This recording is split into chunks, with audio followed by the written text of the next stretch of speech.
Jay here for Stretford Paddock. This is Paddock Live. No, it's not. It's Transfers Live. Get it right, Jay. Come on, how long have you been doing this for? Joining me, as always, is my esteemed friend and colleague, Joe Smith. How are we feeling, big man? I'm adopting my news stance. This is your news stance? There's a lot going on tonight, Jay. It looks like you're doing, not what they used to do at Jay-Z concerts, or is that, wasn't it? I just do a bit of both. You do a bit of both? Yeah. Hey, mix it up a bit. Jamie, nice.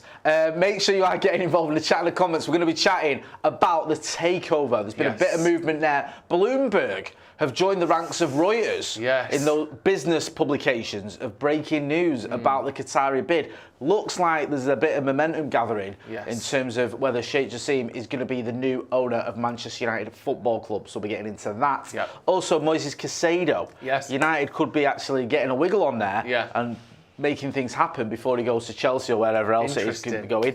And Mason Mount. Yeah, that seems to be developing through the night, that one, doesn't it? We've been getting news trickling throughout the evening. I think trickle down we'll bring the latest on that as well. As they say. Yeah, so make sure you are getting involved in all those comments and make sure you are hitting like and subscribe. We've got to 700,000 subscribers. Now we want to get to 800,000, and with your support, yes, we can do it. Loads of people in the comments already. Bav Kandawal, Lee. Smashed it. Prince Veruhi says, I trust Keegan over Reuters, Bazinga or Bloomberg. He says that. TK says, Eid Mubarak, sorry, I should say. My people, happy Eid to everyone celebrating it. Jam says, yes, lads. Colin Coupleditch says, good evening. James Kellen says, evening, chaps. Loads of people in the comments, as always. Right, let's get straight into it. Yeah, let's go for it. So let's start with this Moises Caicedo. So we've got the graphic here talking about the potential Moises Caicedo approach. We spoke about a little bit earlier in Round Our Way as well, and I want to get into that. But let's start with the graphic first of all, as Ethan frantically brings it up. Here you go. Formal approach soon. United are set to make a formal approach to Brighton for £80 million rated Moises Caicedo. Ten Hag has made no secret of his desire to upgrade his options in midfield with Mason Mount and Declan Rice, two targets. Declan Rice now here we go his way to Arsenal. Chelsea had a £60 million bid for Caicedo rejected earlier this month and have long been considered favourites to finally land the 21-year-old. Brighton boss Roberto De Zerbi told Caicedo he would allow him to leave if an important club made an offer when the Seagulls turned down bids last January and tied him to a new contract. United are unlikely to sign both Mount and Caicedo, though a deal for one midfielder will certainly be done this transfer window. Look at you. Do I look like him? I don't. Can you tell the difference between me and him? I don't know what I meant to say. The answer is no. You look nothing like him, Jay, you absolute weirdo. But you look like you wanted people to think you look like him. But then you don't want to do that thing of saying, oh, they all look the same. It was like, oh, I look like him. Like he's my favourite player. I'm trying to look like him, but I was like, you don't look like him. But then I don't want to be mean. I don't want to be racist. So no, you don't look like him. I might not look like him, but I like him. Yes, he's a very, very good player. Yes, and I'm Joe. We've been doing this for a little while. We're very close. You know me. Yeah. I am the most basic of basic people when it comes to football. Yeah. If someone plays really well against United, I really like him. Yeah. And he's mint against us. Can I tell you something that I think about this deal? Hit me. I think tactics. I think our approach for Caicedo is little more than a little bit of jiggery pokery. Subterfuge. Smoke and mirrors. Yeah. I think the only reason we're after Moises Caicedo is to put pressure on Chelsea to sell us Mount before we get Caicedo. Because Chelsea want Caicedo. Yeah. That's for sure. There was reports tonight as well from reputable journalists. I think it was The Guardian saying that Chelsea are getting close to Caicedo and that they want to sell Mount to Man United. That was The Guardian earlier today, only I think an hour or so ago. Yeah. So I think we're going a little bit. I think someone at Man United has been watching Succession. I think Murta and Arnold. What day did Succession come out on the telly? Monday night. I know it's technically Sunday night, Monday morning, but it was 2 o'clock in the morning. So Sunday night, John Murta would send a picture to Richard Arnold, just a picture of a popcorn. Yeah. Like a microwavable popcorn before it's popped, and some Doritos, and some gummy sweets, and say, Succession at mine tonight. Right. Every night, every week, he would go round, and there'd be just furiously note-taking. Yeah. That's why we've pulled out of the Kane deal, but we might go back in if Bayern Munich sort of crack open the little oyster. If they open it, we shook it. Right, okay. We've gone to Chelsea and gone, we want Mason Mount, and they go, you're not having him, and then we go, who do you want anyway? He's like, we want Caicedo, and then we go, actually we want Caicedo, okay? Who do you want anyway? Who do you want anyway? That's what you do when you ask to buy some player off someone. Yeah. We want Mason Mount. Who do you want anyway? anyway? You're not having him. Who do you want? Yeah, and I think that's how it works. That's how they've just been watching Succession, going, we're going to use all of our new tactics on them. I think because we're seeing some stuff out of Man United CEOs that we've never seen the likes of which before. Like these are actual we're doing shit here. Do you know what I mean? Like Mason Mount, they went, this is our last bid, no more. And then the reports today are, we'll go again.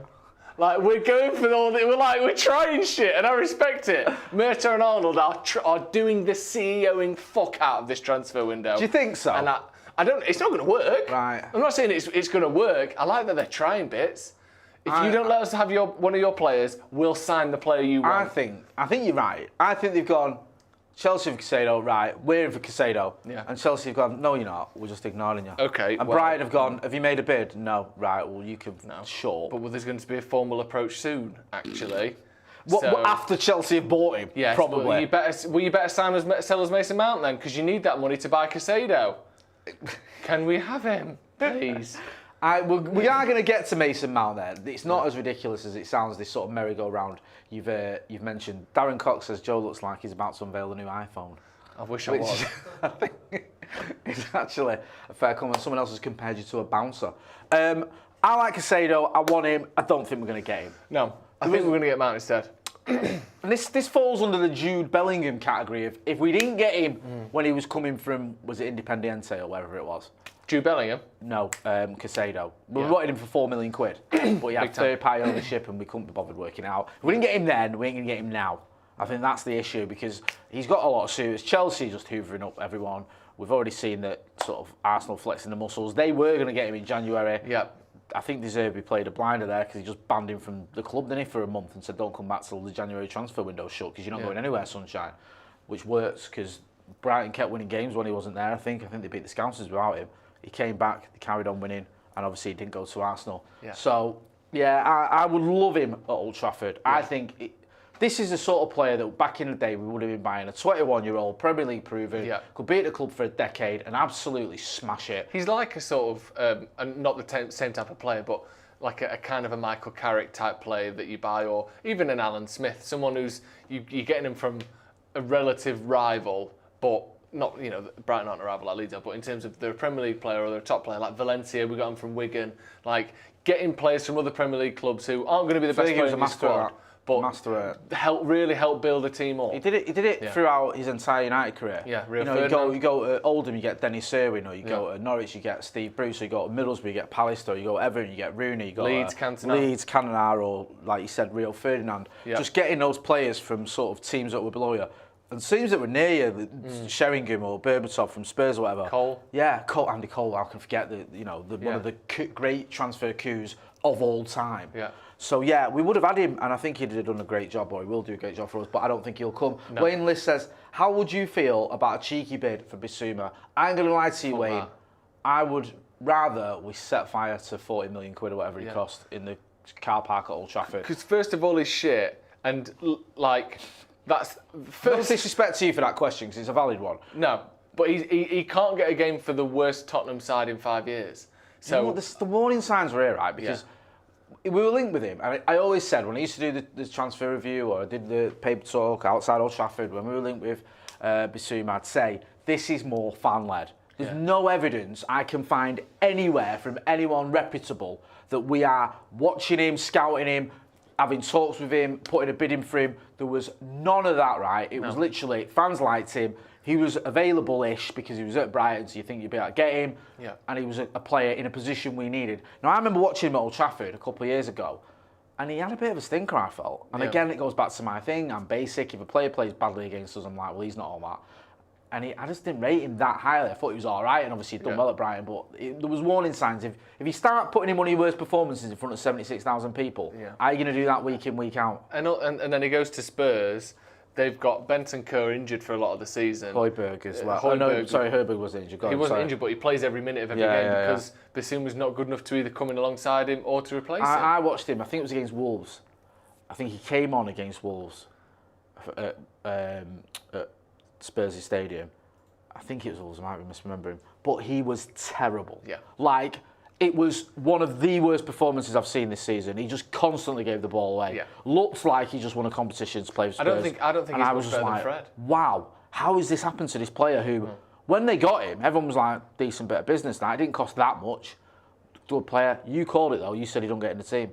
You said every player they've bought this summer, bar maybe Perisic, doesn't get in the team. And they're kind of doing not similar things now because Maddison gets in the team, but he's not amazing, James Maddison, for me. He's a good player because Spurs have obviously just got that deal done. But it's not like they're going out there and going, oh my God, I can't believe they got them. Even when they bought Richarlison, you think, well, he's not going to keep Son out of the team. No. So it's a bit of a weird He's a decent backup, but when everyone's fit, he doesn't start. Yeah, we've got a couple of comments there before. V4D3R says, Joe looked like he's about to steal a bunch of Grimace milkshakes. Do you know what that means? That absolutely not. Reference to Grimace, as in the sort of purple wobbly McDonald's character. Yes, I think so. Jordan Clark says, I still want Mount. We'll get to that in a minute. Think we need to hire Brighton scouts as tribesmen. No, we don't. And also, Cosmic Caffeine says, we'll be all right when Hargreaves gets fit. Wayne List says, it's a no then, consider me told. No, it wasn't I didn't want to have a dig at you, Wayne, for a valid question, because I get it, but I just think the kid fell off a cliff a long time ago. The thing with the Brighton scout thing, you probably would, our scouts seem like the absolute pure dog shit, so maybe that would We've got scouts. Would be exactly, yeah. We let Twitter do the scouting for us. That's why we only ever sign players that the absolute consensus all Man United fans would. Well, didn't we let Twitter decide we're not going to buy Arnautovic? Yeah, that was it. Which, whilst I agreed with the decision, yeah, because I always think that, one racist at your clubs is one too many. Yes. Personally, I'm old-fashioned like that. Yeah. I do find it disconcerting that a club went, we're going to get this player, yeah, and the fans went, we don't want him, we don't like him, he's got all these skeletons in his closet. A club went, actually, we've listened to the fans, we're not going to buy him anymore. Yeah. What? What sort of a policy is this? Use the phrase fan sentiment graphs. Yeah. Which is basically, if you look, what do you think of Arnautovic? I think he's good. Oh, you all think he's shit? I think he's shit as well then, actually. Yeah. We're not buying you. What's that? How is that happening? I think you're fit, but my mate thinks you're ugly, so I can't go out with you. Yeah. What the fuck is that? Do you know what I mean? The Brighton thing, there's a big difference between, and United don't have either of these, by the way. I'm not defending United, I'm just talking about Brighton. There's a big difference, and as Leicester have proven, as Brighton maybe will prove, or seem to be proving, between being able to pick up bargains. For like £0 to 15, 20 million pounds, who are good enough to keep a team in the Premier League, and in Brighton's case, push up a little bit. Leicester's case, obviously won the Premier League with it, and then sell them on for more money, than being able to buy in players who are ready to immediately win a team big trophies. Like, they're two very different things. And obviously Leicester went above and beyond all expectation by winning the Premier League. They've now been relegated. Yeah. Brighton, they've got this collection of McAllister and Caicedo and loads of other players in there. I can't remember the fullback's name, but they've got a lot of players from South America coming in who no one's ever heard of. Like, they've done a really good job of that, and it's got them to the European spots, which we saw Leicester do. They did the same thing, got to the Europa League spots, but not all of those players are good enough to win the trophies United are trying to win. So you need scouts who are good at picking players who are already a very good level who can go even higher, not players who are in the real lower leagues who can go up to a very good standard. It's a slightly different game, isn't it? It is, my friend. Hit the like button. If you're not doing already, make sure you are subscribing to the channel. Can we put a link in the chat to subscribe, please? Yes. Hit that subscribe button. I want to get to 800,000 subscribers. We've just got 700,000. Let's keep that momentum going. Yes. Next stop, 800,000. What we're going to talk about now? Should we talk about the takeover? Let's talk about the takeover. Let's get into this, because there's been some big stuff coming out tonight. Again, this is from Bloomberg, which is a source that we aren't used to talking about as United fans. Bloomberg don't usually sort of darken their door with boring Man United transfer news, which is all we're typically interested in. They're a finance publication, like Forbes is, like Bloomberg, New York Times, loads of different people who focus not solely but largely on business, acquisitions, and finance. You read all them, don't you? I read all of that. Give me another Wall Street Journal, yes, please. Yeah. You know what I mean? Yeah. Not like me reading the Beano. No, you don't even read that. You're not allowed to read that. You just look at the pictures. Yeah, you read the Girl Guide's handbook, don't you? That's all you've got. Well, the rules are rules. Yeah, they are actually. You know what I mean? You need to know them. Talk us through this then. Qatar on the brink. Qatar Group are now confident of winning the Manchester United takeover race. Those within the inner circle of the Qatari bid have now begun communicating their confidence of victory and believe it is just a matter of time before an official announcement is made. The structure of Ratcliffe's deal has provoked opposition from current minority shareholders in Manchester United who would not be bought out. A top 3 shareholder sent a letter to Manchester United's board warning that independent directors could be at risk of being sued for recommending a bid that favours one set of shareholders over another.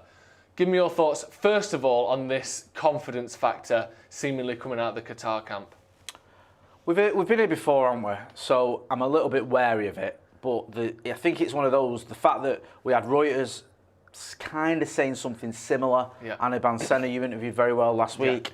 He sort of stood up his story, backed up his story, that there was a sort of growing feeling that we're heading towards Qatar. This as well seems quite reputable because it's Bloomberg. Yep. They've got their finger on the pulse when it comes to business. So there seems to be something in this. The whole shareholders suing thing, we heard this a few weeks ago and then it went cold again, didn't it?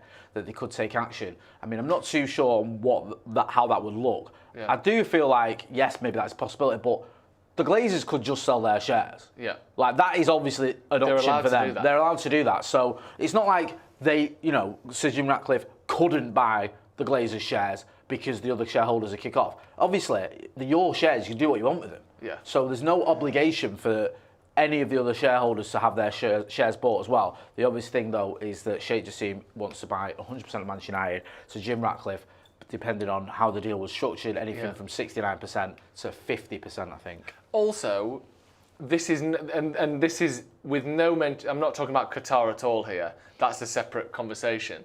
These minority shareholders who don't like the idea of Jim Ratcliffe because they wouldn't be bought out can fuck off. Like, oh, sorry, you bought shares in Man United because you hoped they would be bought off you mandatorily, if that's even a word, mandatorily, by and make profit on them by Sheikh Jassim. I don't give a fuck. Yeah. I don't care that you don't get to make profit out of Man United. Sorry, fellas, if the Glazers, like you said, want to sell to Jim Ratcliffe, oh, boo-hoo, you didn't get the money you wanted. You shouldn't be buying shares in Man United just to make money off them anyway. I mean, I know that's what shares are for and business, but Man United isn't a business to us, is it? No. It's a football club that we love and we care about. And if I want to own a bit, it's to own a bit, not to make money on it. So I don't have any sympathy for these minority shareholders going, oh no, what if the Glazers don't make us buy force the Qatar to buy our shares off us?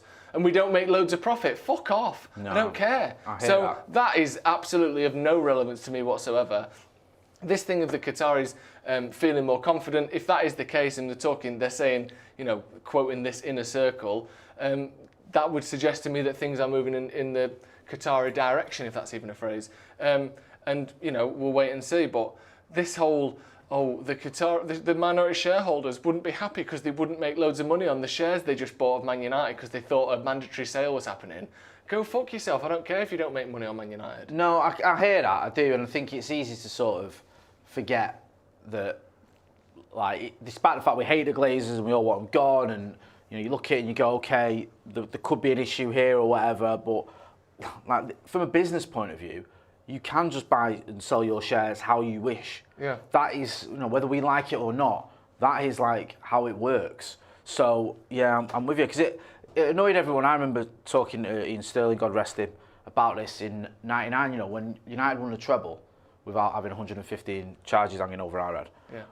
You could own a bit of United. You owned a bit of the treble winners. Yeah, well, you did. Sorry, your dad did. Yeah. Ian did, and he was telling me about it. I didn't. I was only 19 at the time. I didn't have all my money went down me pants. Yeah.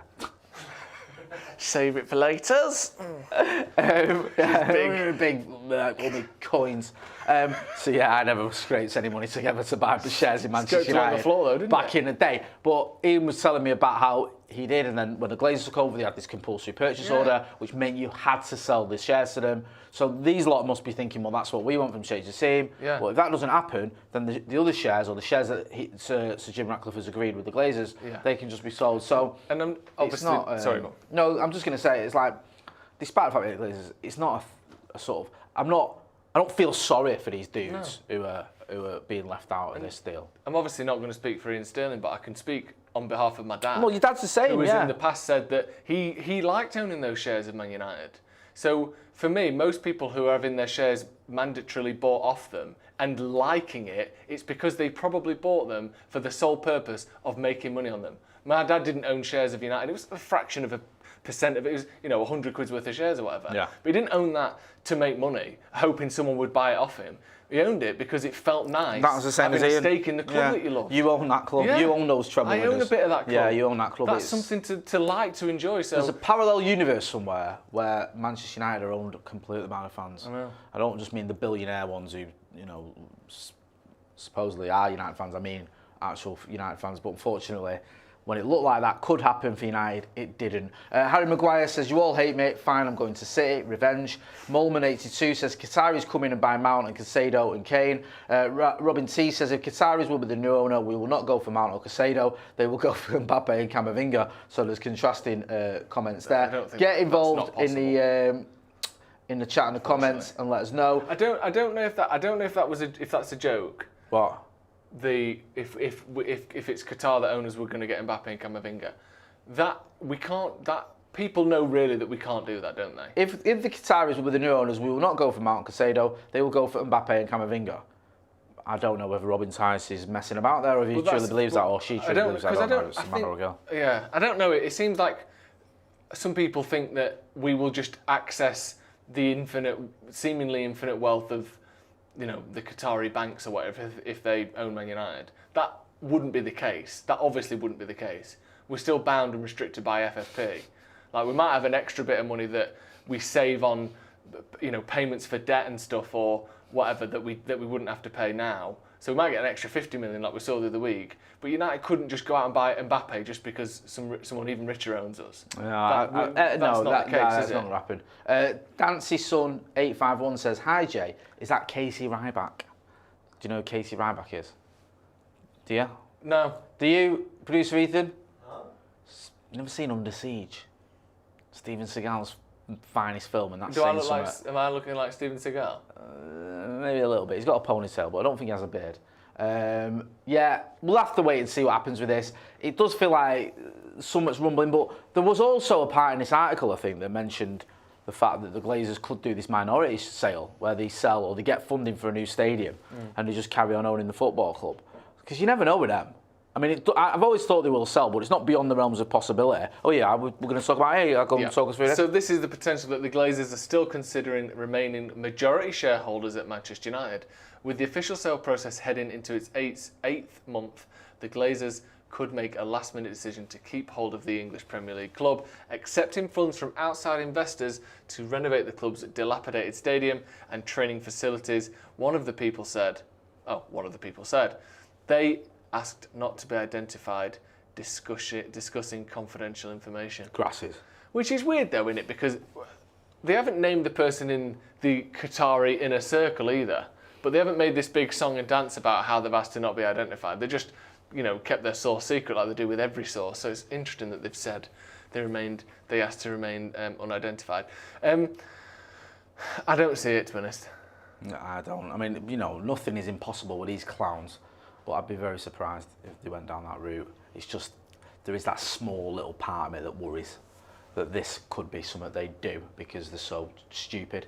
Yeah. Matt Novicic says, the last month has been, he's been a member of the Academy for 17 months. Thank you for your support. Thank you. Go and check out the members section. There's extra content on there. He says, the last month has been crushing my spirits with this team. Just ready for this to be over. Hashtag Glazers out. Yeah. Loads of people in the comments just saying Glazers out, Glazers out. David Garner says Yoko Ono. She can fix this. Yeah, that's who we need in this. Loads of people. Is she okay, by the way, Yoko Ono? Because sometimes you just see a famous person's name just randomly mentioned on the internet, something bad's happened. I thought it was a reference to either your appearance or his. It could be mine actually. She liked a black top. Yeah. But she did wear glasses similar to... That's true. So somewhere between Joel Glazer and Joe Smith is Yoko Ono. That's how I took it anyway. Okay. Forgive me if I'm getting that completely wrong and she's trending, but I don't think so. The Pennekit says, if Sheikh Jassim is buying all the shares for 6 billion not for profit, then it must be for something else. Sports washing, ? Interesting. I think so. I think there's sports washing involved in this bid. I'd be surprised if there's not. I know not everyone agrees with me, not even everyone on this channel agrees with me, but I'm not as confident as certain people that, or some people are, sorry, that this is just Sheikh Jassim on his own. I think when you look at the maths, it looks like it's the Qatari bid, the state bid. So why would the state bid for Manchester United if it wasn't an element of sports washing? You saw what the Bayern Munich fans did today as well with, when it came to Qatar, because they don't want a Qatari state involvement because of human rights abuses. So they sort of, I think they've ended the deal with Qatar Airways, isn't it, after they had a big sort of kick-off at the AGM or whatever it was. So everyone's got different opinions. Listen, I'm not going to start getting into arguments with people. If you want the Qatar bid, I've got friends and family who want the Qatar bid, fine. If you want the Sir Jim Ratcliffe bid, fine. It's up to you. I get it. We all want the Glazers gone. I personally think both bids are flawed, and I am not a great fan of the Glazers staying on if they do under Sir Jim Ratcliffe, and I'm not a fan of being part of sports washing. I said the same when Manchester City got took over. I thought it was the wrong route to go by. I think the same with Newcastle and PSG, and I wouldn't want that for Manchester United. So you can all make your own minds up. I'm not here to tell you what to do.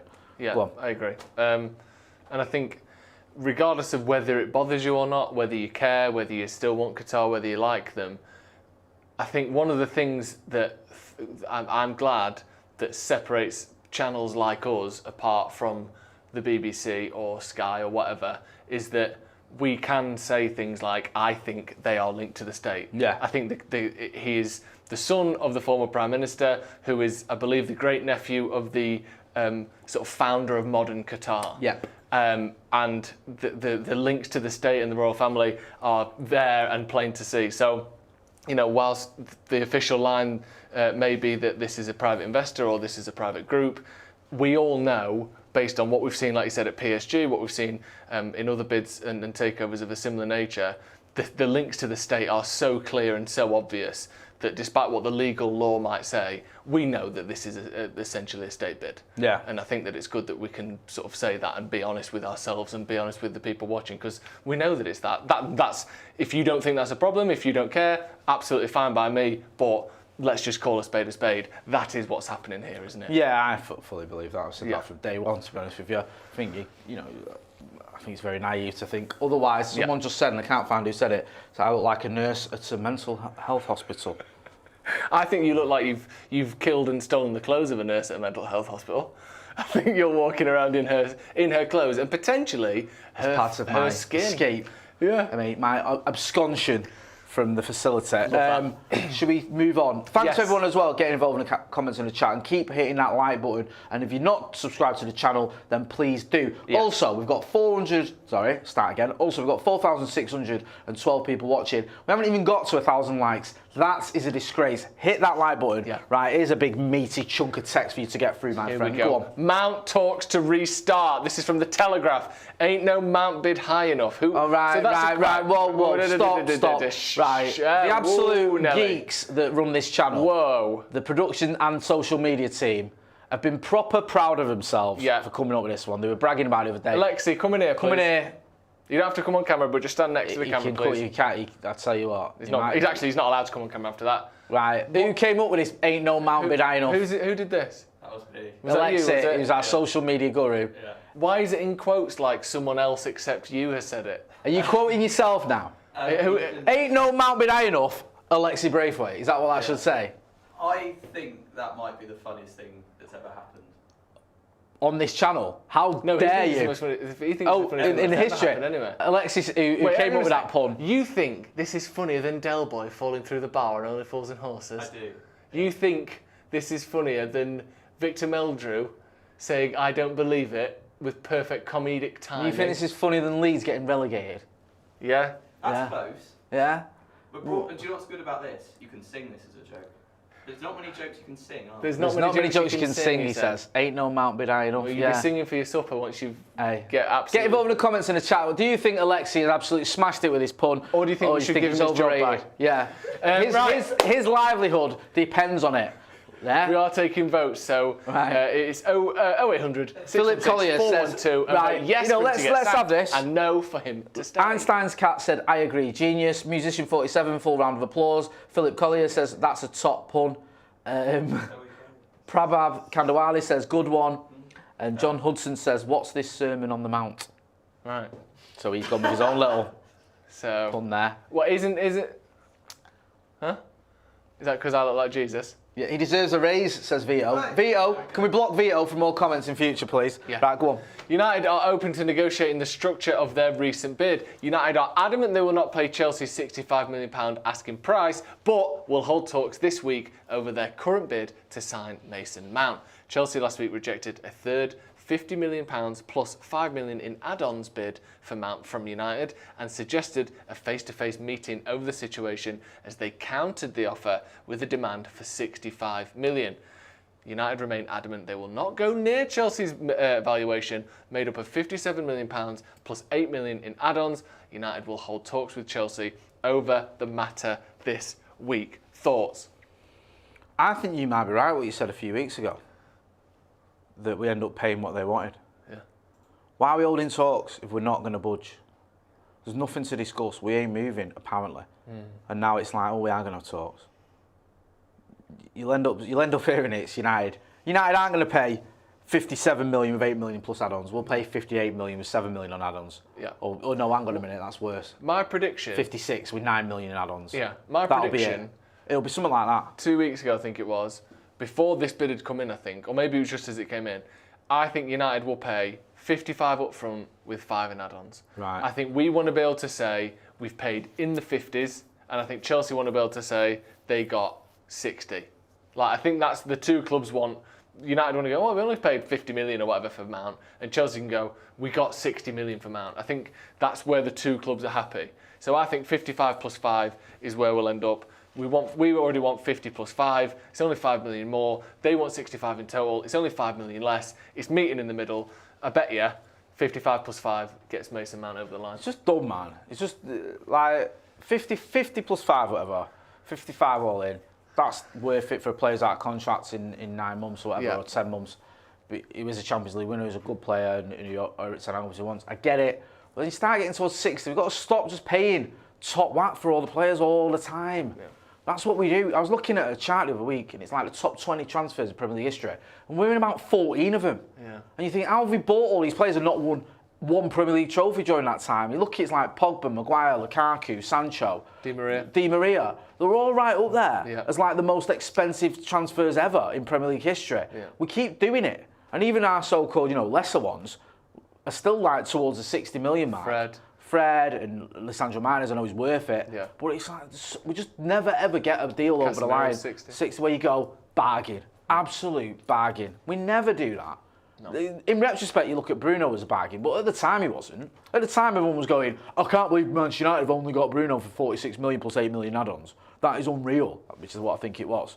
Like, everyone's going, that's probably about what you'd expect to pay for him. Yeah. So, yeah, it's just, you get to a point where you just think, are we ever going to actually dig our heels in and get a good deal for someone, especially if we've got this limited budget, especially if we need a new goalkeeper and we need a striker as well, neither of which are going to be cheap. So yeah, have we got any more to move on to before we wrap up? De Should we Gea. skip this one and go to the Onana one instead? Yeah, go to the Onana. Forget the De Gea one's a couple of days old now. And also, you spoke about the De Gea one. Yeah, De Gea this tweeted a afternoon. yawning emoji. Who gives a shit? Onana deadline set. I do give a shit about De Gea, by the way. I just mean him tweeting you an don't. emoji isn't like... You just can made read it into that clear 1,000 you different ways. Hate everyone at Manchester United Football Club. That's the one. Especially David De Gea. I tell you who I don't Bang out of hate. order. This guy. I like this guy. He's either going to be a fan favourite if we sign. So let me read this first. Go on. Onana deadline set. United are hoping to finalise the signing of Andre Onana this week, according to the Express. United are thought to be planning ahead in case De Gea ends up leaving the club, with the Spaniard yet to extend his contract. The situation has led the Red Devils to intensify their pursuit of Onana, who they are hoping to sign by the start of next week. According to Gazzetta dello Sport, club chiefs are now said to be preparing their first official bid for Onana, who is claimed to be valued at around £43 million by Inter, and as things stand, £43 million by Inter as things stand. Personal terms are not expected to be a problem for United, who are believed to be willing to double the salary that Onana is currently earning at the San Siro. They signed him for free 12 months ago, Jay. Profit. Yep. If we were to sell Onana for 43 million, if we were to, if that was United making this sale, he would be, I believe, our third highest ever sale. And Inter are getting that for basically a free transfer that they just picked up last year. Like, that surely, I think we could get him for less than that, first of all. Yeah. And secondly, why do United never get someone and make them better? I know. This is like going back to what I was saying earlier. It's like it never seems to happen, does it? Very, very rarely. I was looking at it before, and correct me if I'm wrong, he's been there one season, right? Yeah. He arrived at Inter Milan when Ten Hag, who had managed him at Ajax, arrived at United. Yeah.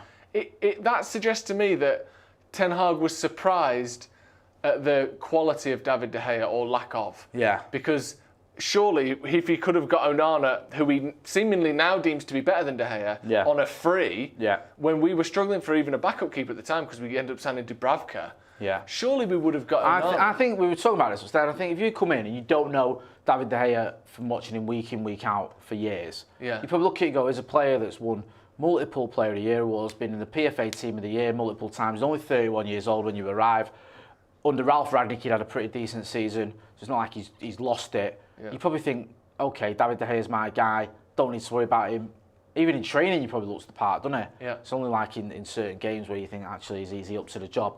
So I get it. And plus, also, as Eric said, if you come in and you're going, right, I want Moises, right, I want Anthony, right, I want Malacia from Feyenoord, who I know as well. Oh, also, I'm going to bring in a goalkeeper. You think, hang on a minute, you're just turning us into Ajax 2.0.